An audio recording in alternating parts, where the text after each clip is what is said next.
आज के इस राष्ट्रीय पुरस्कार समारोह में उपस्थित सूचना एवं प्रसारण मंत्री श्री अनुराग सिंह ठाकुर जी, राज्य मंत्री डॉक्टर एल मुरुगन जी, भारत सरकार के वरिष्ठ अधिकारीगण, निर्णायक मंडल के अध्यक्षगण तथा सदस्यगण, गणमान्य अतिथियों, देवियों और स्वजनों, सभी को मेरा नमस्कार।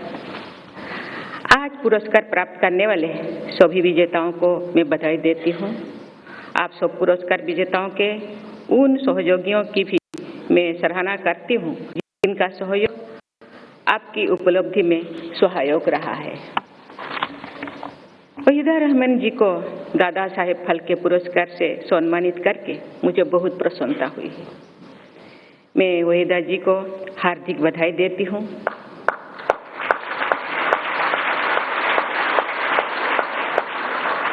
उन्होंने अपनी कला और व्यक्तित्व से फिल्म जगत के शिखर पर अपना स्थान बनाया है। अपने निजी जीवन में भी उन्होंने गरिमा, आत्मविश्वास और मौलिकता से भी युक्त महिला के रूप में अपनी पहचान बनाई है। मुझे बताया गया है कि उन्होंने फिल्मों के काम करने के लिए कोई दूसरा नाम रखने से इनकार दिया था, जबकि दूसरा नाम रखना उस दौर का चलन था। उन्होंने कई ऐसे फिल्में चुने जिनमें उनकी भूमिका महिलाओं से जुड़े बंधनों को तोड़ती थी।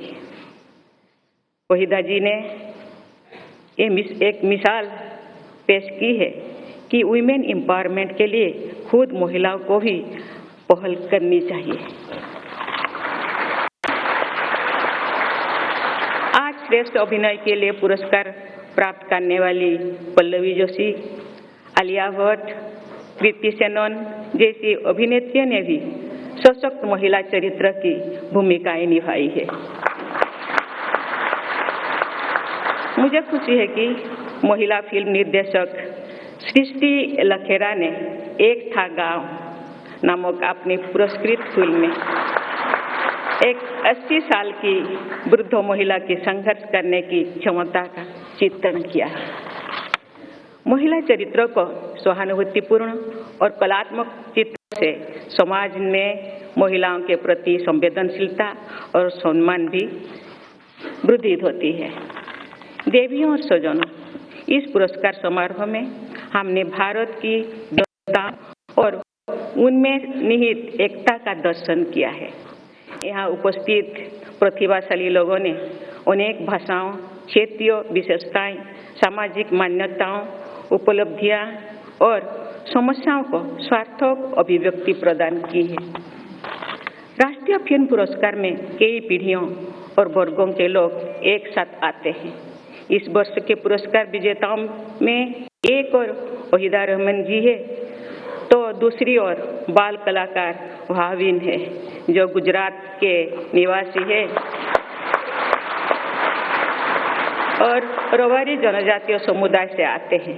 मुझे बताया गया है कि मास्टर भाविन फिल्म में मुश्किल से देख पाते हैं क्योंकि उनके गांव से सिनेमा हॉल बहुत दूर है। फिल्म जगत के सभी भाइयों और बहनों, अपनी फिल्मों के जरिए आप सब भारतीय समाज के विविधतापूर्ण यथार्थ से वंचित परिचय कराते हैं। सिनेमा हमारे समाज के दस्तावेज भी है और उसे बेहतर बनाने का माध्यम भी है। आप सभी आर्टिस्ट भी है और चेंज एजेंट भी है। आज सब देश के बारे में जानकारी भी देते हैं और देशवासियों को एक दूसरे से जोड़ती है। फिल्म केवल एक इंडस्ट्री नहीं है, ये केवल व्यापार और मनोरंजन तक ही सीमित नहीं है। ये जागरूकता और संवेदनशीलता फैलाने का सर्वाधिक प्रभावी माध्यम है। मुझे इस वर्ष की पुरस्कृत फिल्मों के बारे में जो जानकारी दी गई है उससे मैं बहुत प्रभावित हुई हूँ। इन फिल्मों में जलवायु परिवर्तन, गर्ल्स ट्रैफिकिंग, नारी का उत्पीड़न, भ्रष्टाचार और सामाजिक शोषण जैसी समस्याओं का भी चित्रण किया गया है। जनजातीय समुदाय का प्रकृति तथा कला से प्रेम, राष्ट्रपिता महात्मा गांधी के आदर्श की स्थापना, विपत्तियों के बीच अदम्य उत्साह से संघर्ष करना, शिक्षा की परिवर्तनकारी शक्ति और कला तथा संस्कृति के क्षेत्र में विशिष्ट उपलब्धियों जैसे विविध विषयों पर अच्छी फिल्में बनाई गई है।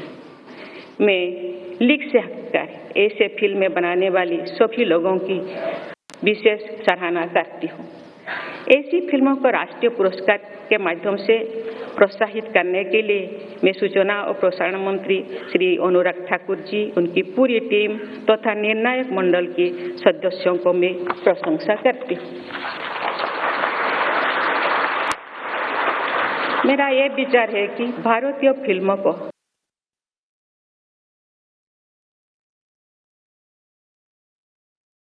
विज्ञान भवन सीधासलख आप देखुए जातीय चलचित्र पुरस्कार प्रदान न सिर्फ देश और समाज के लिए हितकारी होंगे बल्कि व्यावसायिक रूप से ही सफल होंगे। मेरा आप लोगों से आग्रह है कि इस प्रयोग को आप और मजबूती से करें। देवियों और स्वजनों, चंद्रयान की सफलता पर सभी देशवासी गर्व का अनुभव करते हैं और इसरो के वैज्ञानिकों के प्रति सम्मान का भाव रखते हैं। सर्वश्रेष्ठ फीचर फिल्म के पुरस्कार से सम्मानित रॉकेटरी द नंबी इफेक्ट नामक फिल्म द्वारा वर्ष 2019 से पद्म भूषण से सम्मानित किया गया है। इसरो के भूतपूर्व वैज्ञानिक नंबी नारायण जी की संघर्षपूर्ण जीवन गाथा का मर्मस्पर्शी चित्रण किया गया है। मैं इस फिल्म की पूरी टीम को बहुत बहुत बधाई देती हूँ। सार्थक फिल्म में समाज और देश की उल्लेखनीय का चित्रण भी होता है और समस्याओं का भी। सभी देशवासियों ने आजादी का अमृत महोत्सव मनाया है तथा स्वाधीनता संग्राम में बलिदान देने वाले पूर्वजों का सादर स्मरण किया है। जलियांवाला बाग का नरसंहार और उनके बाद घटनाओं हमारी सामूहिक चेतना का अभिन्न अंग है। आज पुरस्कृत सरदार उधम नामक फिल्म के द्वारा जलियांवाला बाग से जुड़ी स्वाधीनता संग्राम की एक महत्वपूर्ण धारा से दर्शकों का परिचय होता है। परमवीर चक्र से सम्मानित भारत माता के अमर सपूत कारगिल युद्ध में सर्वोच्च बलिदान देने वाला कैप्टन विक्रम बत्रा ने जीवन गाथा पर आधारित फिल्म शेरशाह को विशेष पुरस्कार प्रदान करने के लिए मैं निर्णायक मंडल की सराहना करती हूं और उस फिल्म से जुड़ी सभी लोगों को बहुत बहुत बधाई देती हूं। राष्ट्रीय एकता के महत्व को रेखांकित करने के लिए इसे हमारी संविधान की प्रस्तावना तथा अन्य प्रावधान में स्थान दिया गया है। समाज द्वारा ऐसे राष्ट्रीय आदर्शों का प्रसार किया जाना चाहिए। राष्ट्रीय एकता के लिए सर्वश्रेष्ठ फीचर फिल्म का पुरस्कार प्राप्त करने के लिए मैं कश्मीर फाइल्स की भी टीम को बहुत बहुत बधाई देती हूँ। जनजातीय संघर्ष को नेतृत्व प्रदान करने वाले महानायक अल्लूरी सीताराम राजू की जीवनी से प्रेरणा लेकर एस राजामौली जी ने RRR नामक बहुत ही लोकप्रिय फिल्म बनाए हैं। उस फिल्म के एक गीत को बेस्ट सॉन्ग का एकेडमी अवार्ड भी मिला है। मैं उस फिल्म की सफलता तथा अंतर्राष्ट्रीय मान्यता के लिए उसकी पूरी टीम को बहुत बहुत बधाई देती हूँ। आज के पुरस्कारों की लंबी किंतु प्रभावशाली सूची में से मैं कुछ फिल्मों और लोगों का ही नाम उल्लेख कर पाई हूँ। आज पुरस्कृत सभी फिल्में और उनसे जुड़े सभी लोगों ने समाज और सिनेमा को बहुत प्रभावशाली योगदान दिया है। मैं सबको बहुत बहुत बधाई देती हूँ। मुझे विश्वास है कि प्रतिभाओं से समृद्ध हमारे देश में सिनेमा से जुड़े लोग विश्व स्तरीय उत्कृष्टता के नई मानक स्थापित करते रहेंगे। विकसित भारत के निर्माण में फिल्मों की महत्वपूर्ण भूमिका रहेगी। इसी विश्वास के साथ मैं अपनी वाणी को विराम देती हूँ। धन्यवाद। जय हिंद, जय भारत।